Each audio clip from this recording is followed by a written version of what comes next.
آمن تذکر جیران بذی سلمی آمن تذکر جیران بذی سلمی مزجت دمعا جارى من مقلاة بدمي مولاي صل وسلم دائما أبدا على حبيبك خير الخلق كلهم محمد سید الکونین والثقلین محمد سید الکونین والثقلین والفریقین من عرب ومن عجم مولاي صل وسلم دائما أبدا على حبيبك خير الخلق كلهم وإن من جودك الدنيا وضرتها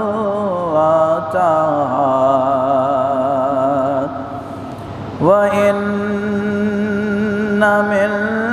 جودك الدنيا وضرتها ومن علومك علم اللوح والقلم مولاي صل وسلم دائما أبدا على حبيبك خير الخلق كلهم اللہ تبارک و تعالی جل وعلا کی حمد و ثنا اور حضور نبی اکرم صلی اللہ علیہ وسلم کی بارگاہ بے کس پناہ میں ہدیہ درود و سلام پیش کرنے کے بعد میرے نہایت ہی واجب الاحترام ذوی الاحترام بزرگوں دوستوں بھائیوں السلام علیکم ورحمۃ اللہ وبرکاتہ۔ اللہ تبارک و تعالیٰ کے فضل و رحمت سے ہمیں رمضان کا مہینہ عطا کیا گیا اور خیر و عافیت کے ساتھ اللہ تبارک و تعالیٰ نے اس کی دی ہوئی توفیق سے ہمیں روزے رکھنے کی سعادت نصیب ہوئی۔ رمضان کے مہینے میں دوزخ کے دروازے بند ہو جاتے ہیں، جنت کے دروازے کھل جاتے ہیں، اور خاص طور پر جنت کی الاٹمنٹ کا یہ مہینہ ہے۔ ویسے تو سال میں جب بھی ہم نیک عمل کرتے ہیں اللہ کی بارگاہ میں اللہ تبارک و تعالیٰ کو خوش کرتے ہیں، راضی کرتے ہیں، اللہ تبارک و تعالیٰ اپنے بندوں کو بطور انعام جب وہ دنیا سے چلے جائیں گے تو انہیں جنت کا تحفہ عطا فرمائے گا، لیکن خاص طور پر رمضان میں جنت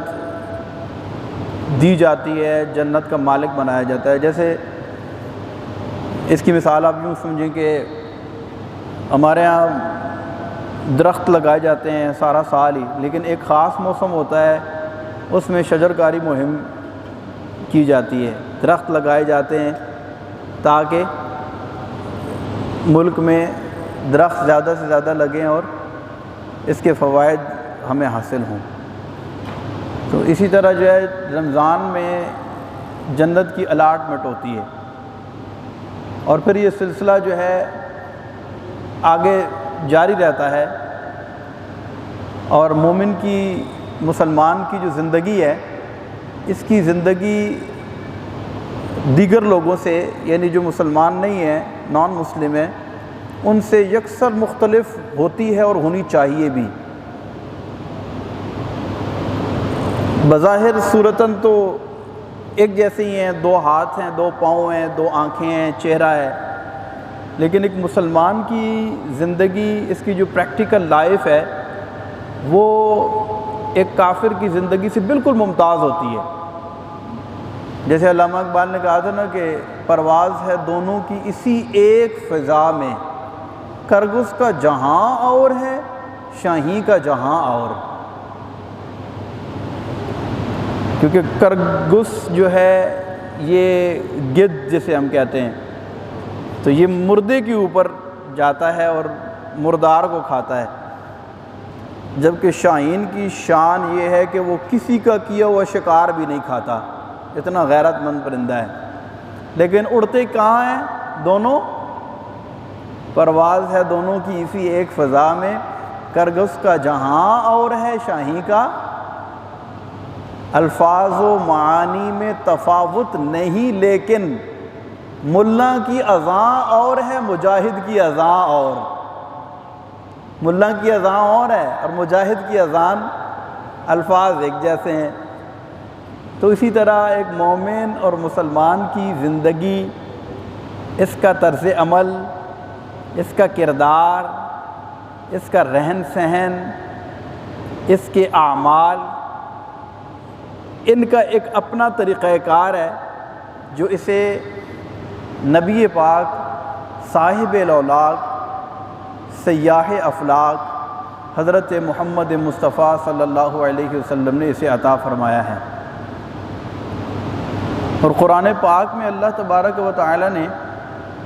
اس دنیا کی حقیقت کو بیان فرمایا، قل متاع الدنیا قلیل۔ یہ دنیا جو ہے، متاع دنیا بہت تھوڑا ہے،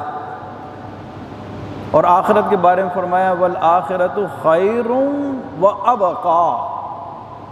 آخرت جو ہے یہ اچھی بھی ہے اور باقی رہنے والے بھی ہے۔ حضرت خواجہ حسن بصری رحمۃ اللہ تعالی علیہ یہ بہت بڑے تابعی بزرگ ہو گزرے ہیں۔ تابعی اس کو کہتے ہیں جس نے ایمان کی حالت میں کسی صحابی کی صحبت پائی ہو۔ تو حسن بصری رحمۃ اللہ تعالی علیہ فرمایا کرتے تھے کہ اگر یہ دنیا سونے کی ہو، مثال دے کے سمجھاتے ہیں، یہ دنیا اگر سونے کی ہو اور آخرت مٹی کی ہو تو پھر بھی سمجھدار آدمی وہ ہے کہ جو اس مٹی کو اس دنیا پر ترجیح دے۔ کیوں؟ اس وجہ سے کہ وہ مٹی ہمیشہ رہے گی اور یہ اگرچہ دنیا سونے کی ہو لیکن یہ چند روزہ ختم ہو جائے گی۔ آگے ارشاد فرماتے ہیں کہ وہ شخص کتنا نادان ہے کہ حقیقت میں یہ دنیا مٹی ہے اور آخرت سونا ہے، پھر بھی اس مٹی کو اس آخرت پر ترجیح دے کر بیٹھا ہوا ہے۔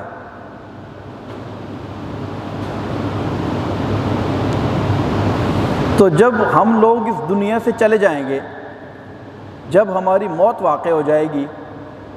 جب ہم قبروں میں پہنچ جائیں گے تو ہماری زندگی کا اختتام نہیں ہوگا،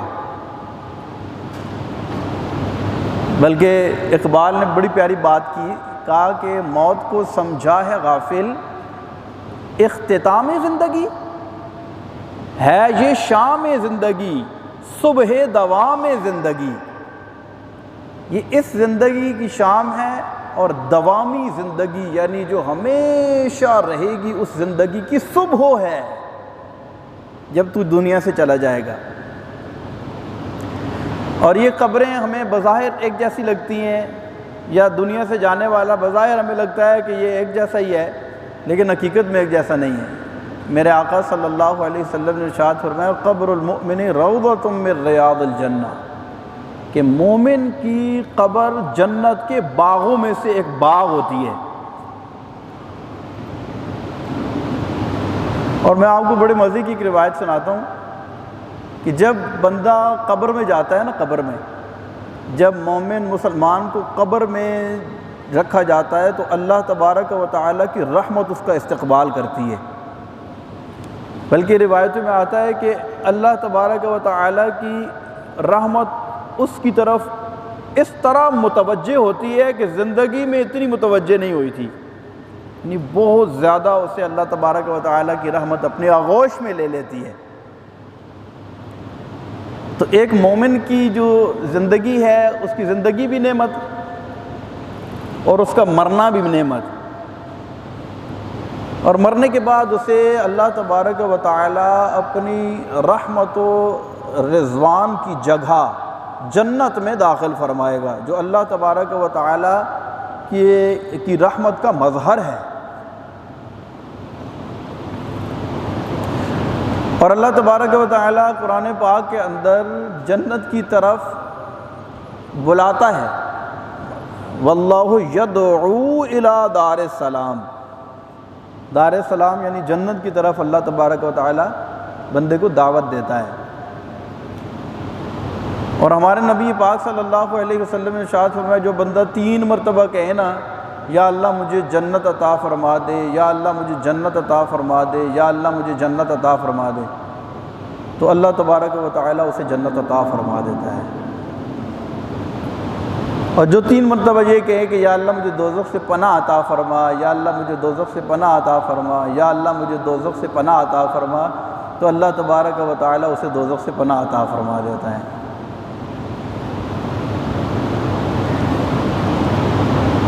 جنت کی طرف ترغیب دلائی ہمارے نبی پاک صلی اللہ علیہ وسلم نے، بلکہ میں نے قرآن پاک کی آیت آپ کو بتائی کہ اللہ فرماتا ہے واللہ یدعو الی دار السلام۔ تو بعض ہمارے جہالات جو ہے وہ جنت کی تحقیر کرتے ہیں، بعض اوقات خاص طور پر میں ذکر کروں گا ہمارے کئی نعت خوان حضرات اور نقیب محفل، وہ لوگوں کی داد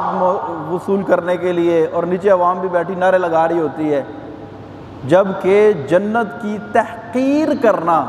جنت کے بارے میں حقارت والے الفاظ استعمال کرنا، یہ بندے کو دار اسلام سے خارج کر دیتے ہیں۔ اور بعض بزرگان دین کے حوالے سے مختلف روایات پیش کی جاتی ہے۔ حضرت رابعہ بصریہ رحمۃ اللہ تعالی علیہا کے بارے میں ایک روایت لوگ پیش کرتے ہیں کہ ان کے ایک ہاتھ میں آگ تھی، ایک ہاتھ میں پانی تھا۔ انہوں نے کہا، کسی نے پوچھا کہاں جا رہی ہیں؟ کہنے لگی کہ میں اس آگ سے دوزخ جنت کو جلا دینا چاہتی ہوں، اور اس پانی سے دوزخ کو بجھا دینا چاہتی ہوں، تاکہ لوگ جنت اور دوزخ کی وجہ سے عبادت نہ کریں بلکہ اللہ کی وجہ سے عبادت کریں، اللہ کی رضا کے لیے۔ تو علماء فرماتے ہیں کہ اس طرح کے واقعات جو اگر صوفیاء یا بزرگان دین سے اگر مروی بھی ہوں تو یہ ان کے اوپر ایک حال کی کیفیت ہوتی ہے، یعنی اللہ تبارک و تعالی کی محبت اور عشق کے غلبے کے سبب وہ اس طرح کی اگر بات کر بھی دیتے ہیں تو اس کا مطلب یہ نہیں ہے کہ ہم جنت کے لیے کوئی عمل نہ کریں یا دوزخ سے ڈر کر کوئی عمل نہ کریں۔ حقیقت میں دوزخ سے ڈرنا اللہ سے ڈرنا ہے، اور جنت کے لیے کوئی عمل کرنا یہ اللہ تبارک و تعالیٰ کی رضا کو حاصل کرنے کے لیے، کیونکہ اللہ جس سے راضی ہوگا اسے جنت عطا فرمائے گا۔ تو اسی طرح ہمارے بعض صوفیاء ہیں، کیونکہ ہمیں موقع ملا ہے پنجابی شعراء کو پڑھنے کا، یا صوفیاء کی مختلف کتب یا ان کے کلام کے اندر جو ہے اس طرح کی باتیں ملتی ہیں، تو لوگ اس کو دوسری طرح سمجھنا شروع کر دیتے ہیں، اور اس چیز کی تکلیف گوارا نہیں کرتے کہ علماء کے پاس جائیں اور سمجھیں کہ یہ جو چیز لکھی ہوئی ہے اس کا مطلب کیا ہے۔ اور جیسا کہ بابا بلے شاہ رحمۃ اللہ تعالی علیہ کہتے ہیں کہ اس جنت نو 2 کوڑی ویچاں جتے تو نظر نہ آویں، او دوزخ وی مینوں لکھ بہشتاں جتے تو ہک چاتی پاویں۔ بات سمجھ رہے ہیں؟ تو جنت اور دوزخ کے بارے میں، لیکن یہ ایک حال کی کیفیت ہے، انہوں نے کس حال میں یہ بات لکھی ہے، یا یہ ہے کہ جو بھی بات کسی بزرگ سے ثابت ہے اور وہ قرآن و سنت کے خلاف ہے تو ہم یہ سمجھیں گے کہ یہ انہوں نے نہیں لکھا، یہ لوگوں نے اپنے پاس سے بنا لیا ہے، یا یہ ہے کہ اس کی آپس میں تطبیق کی جائے گی کہ انہوں نے یہ جو لکھا تو کس سینس میں لکھا ہے۔ ورنہ عوام تک جب یہ باتیں پہنچتی ہیں نا تو ایسی ہوتی ہیں کہ جیسے وہ، اب میں مثال نہیں دینا چاہتا کہ اس طرح ہاتھ میں آ جائے گا تو وہ کیا کرے گا، تو یہ صورتحال پیدا ہو جاتی ہے۔ تو ہمیں چاہیے کہ ہمیں جو بھی چیز پہنچے اگر وہ ہمیں صحیح طریقے سے سمجھنا ہے تو ہم فَاسْأَلُوا أَهْلَ الذِّكْرِ إِن كُنتُمْ لَا تَعْلَمُونَ، اس کے تحت کہ اگر تمہیں نہیں معلوم تو علم والوں سے پوچھو، تو اس طرح سمجھ کر ہمیں آگے چلنا چاہیے۔ بات ہو رہی تھی جنت کی، تو جنت کو حقیر نہیں سمجھنا ہے، جنت اللہ تبارک و تعالیٰ کی رحمت و رضوان کا مظہر ہے، اور جنت کی ترغیب خود نبی پاک صلی اللہ علیہ وسلم نے دلائی ہے، بلکہ جنت کی نعمتوں کا تذکرہ اللہ تبارک و تعالیٰ نے قرآن کے اندر بیان فرمایا، مثل الجنت التی وعد المتقون، اس جنت جس کا وعدہ اللہ تبارک و تعالیٰ نے متقین سے کیا ہے، فیہا انہار من ماء غیر آسن وانہار من لبن لم یتغیر طعمہ وانہار من خمر لذۃ للشاربین، اس کے اندر دودھ کی ایسی نہریں ہوں گی کہ جو دودھ خراب نہیں ہوگا، اس کا ذائقہ متغیر نہیں ہوگا، اور پانی کی ایسی نہریں ہوں گی کہ اس پانی میں بو پیدا نہیں ہوگی، اور شراب کی ایسی نہریں ہوں گی کہ جس شراب کے اندر فساد نہیں ہوگا، کڑواہٹ نہیں ہوگی، اور اس کے پینے سے عقل میں فساد واقع نہیں ہوگا، اور ہر طرح کے پھل اللہ تبارک و تعالیٰ نے جنت کے اندر پیدا فرمائے۔ نبی پاک صلی اللہ علیہ وسلم سے پوچھا گیا جنت کے بارے میں، تو میرے آقا صلی اللہ علیہ وسلم نے ارشاد فرمایا کہ جنت کے اندر جو نعمتیں ہیں یا جنت ایسی ہے کہ جیسی کسی آنکھ نے آج دن تک نہیں دیکھی، کسی کان نے آج دن تک سنا نہیں، اور کسی ذہن میں اس کے متعلق آج دن تک خیال بھی پیدا نہیں ہوا، یعنی ہماری عقل، ہمارے خیالات اور ہمارے تصورات سے وراء الورا ہے جنت۔ جنت کے جو تذکرے دنیا کے اندر سمجھانے کے لیے کی جاتے ہیں، حقیقت میں تو انشاءاللہ ہم جنت میں جائیں گے تو دیکھیں گے کہ وہاں کیا ہے، ورنہ جنت کو کما حقہ دنیا کے اندر بیان نہیں کیا جا سکتا۔ الفاظ میں ہم تھوڑا ترغیب تو دلا سکتے ہیں، تھوڑا سوچ سکتے ہیں کہ وہ کیسی ہیں، لیکن اللہ تبارک و تعالی نے جنت میں کیا کچھ رکھا ہوا ہے دنیا کے اندر اس کا تصور ممکن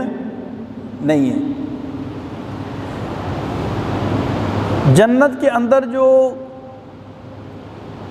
کوڑا رکھنے کی جگہ ہے نا، کوڑا چابک جسے کہتے ہیں، کوڑا رکھنے کی جو جنت کے اندر جگہ ہے وہ اس پوری دنیا وما فیہا، جو دنیا اور جو کچھ اس میں ہے اس سے بہتر ہے۔ اور سب سے چھوٹی جنت جس شخص کو دی جائے گی نا، سب سے چھوٹی جنت، وہ پتہ کتنی بڑی ہوگی؟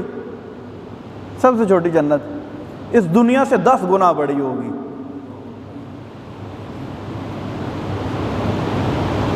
اور جنت کے اندر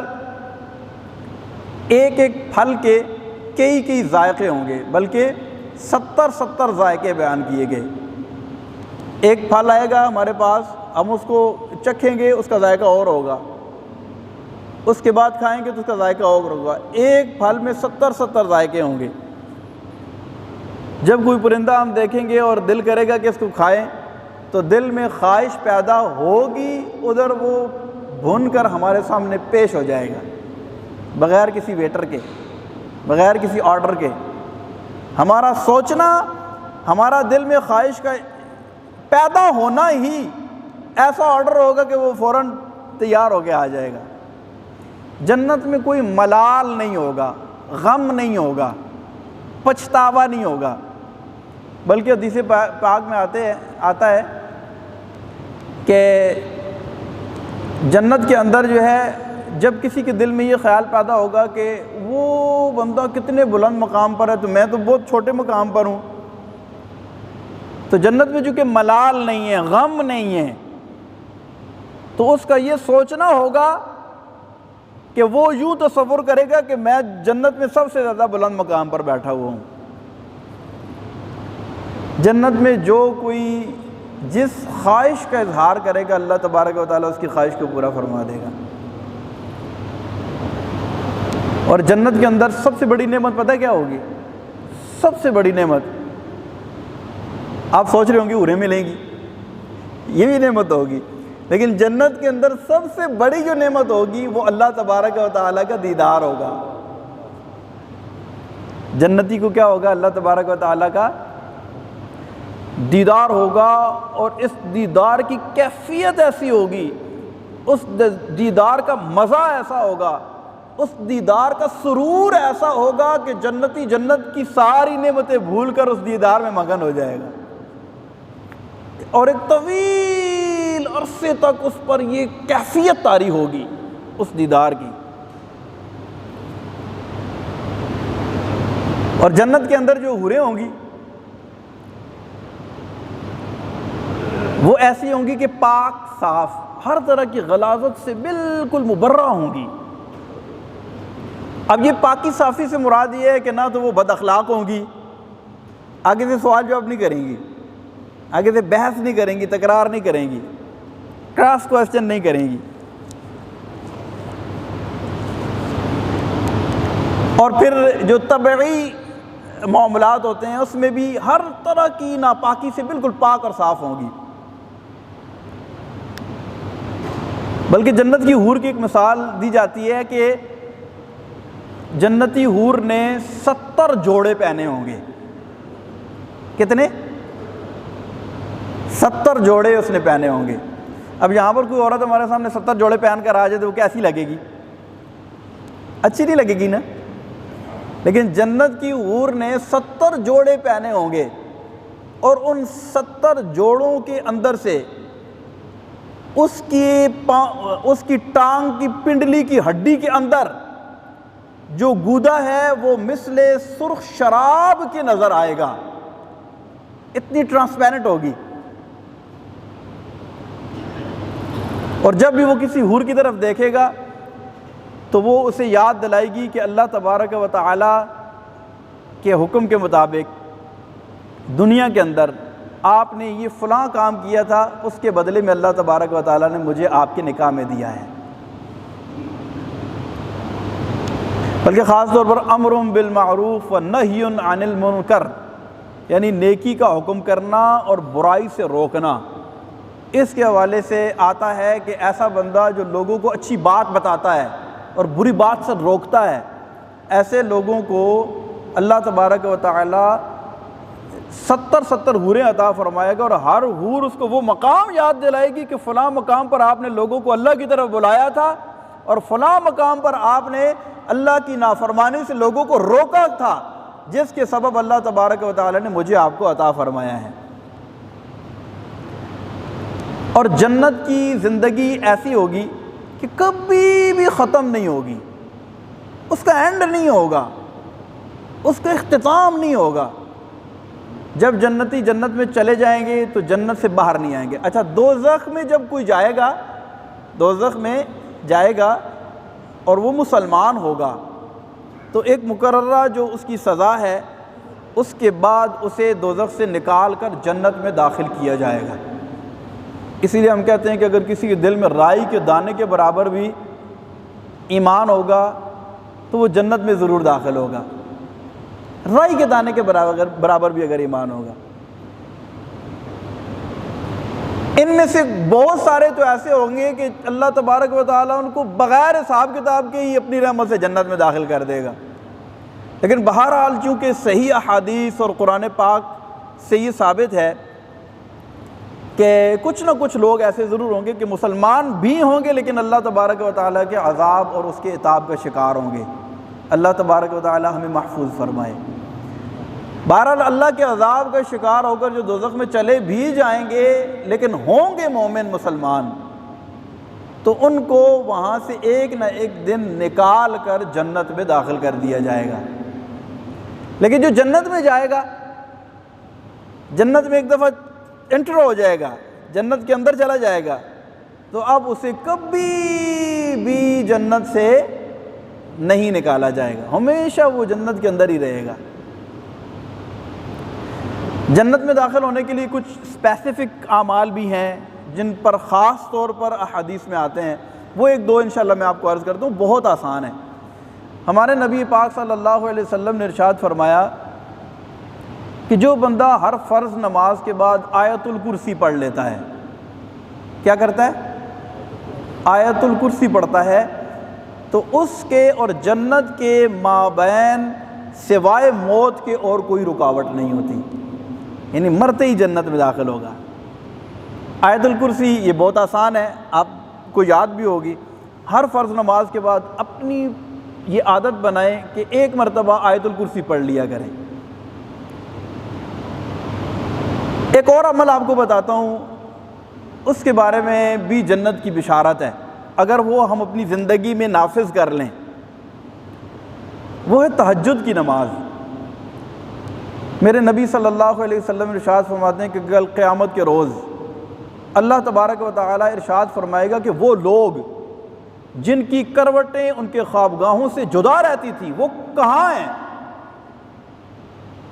تو نبی پاک صلی اللہ علیہ وسلم ارشاد فرماتے ہیں کہ محشر کے میدان میں وہ لوگ کھڑے ہوں گے لیکن تعداد میں بہت کم ہوں گے۔ تو یہ وہ لوگ ہوں گے جو تہجد کی نماز ادا کرتے ہوں گے۔ تو ارشاد ہوگا کہ تم سب الگ ہو کر جنت میں چلے جاؤ تاکہ دوسرے لوگوں کا حساب و کتاب شروع ہو۔ تو ان لوگوں کا بھی حساب کتاب نہیں ہوگا اور انہیں جنت میں داخل کر دیا جائے گا۔ جنت میں داخلہ بڑا آسان ہے، مشکل نہیں ہے۔ ہم ڈرتے ہیں جی پتہ نہیں کیا کچھ کرنا پڑے گا۔ اللہ کے فضل و کرم سے ہم الحمدللہ مسلمان ہیں۔ اگر ہم فرائض و واجبات کی پابندی کریں، حقوق اللہ کے ساتھ خاص طور پر حقوق العباد کو پیش نظر رکھیں، اللہ تبارک و تعالیٰ کی رضا کی کوشش میں لگے رہیں، تو اس کی رحمت بڑی وسیع ہے اور جنت اس نے بنائی ہے اپنے بندوں مسلمانوں کے لیے، تو وہ ہمیں ضرور جنت عطا فرمائے گا۔ اللہ تبارک و تعالیٰ اپنے فضل و کرم سے ہمارے گناہوں کو معاف فرمائے اور ہم سے راضی ہو جائے۔ آمین بجاہ النبی۔